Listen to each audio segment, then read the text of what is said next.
Said by the previous administration and this administration, a number of assets have been recovered and some money.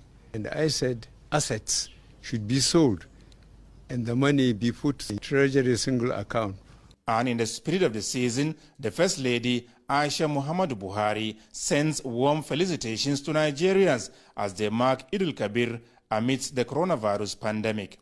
First Lady of Nigeria, Dr. Mrs. Aisha Muhammadu Buhari, is wishing all Nigerians a happy Eid al-Kabir. She called on women particularly to take care of their family against this pandemic. And she prays that God Almighty will bring us to the end of this pandemic very soon so that we go back to normal life as usual. She is also doing a lot in terms of rape, and on her own part, she has already been working to form the next presidential task force on gender-based violence.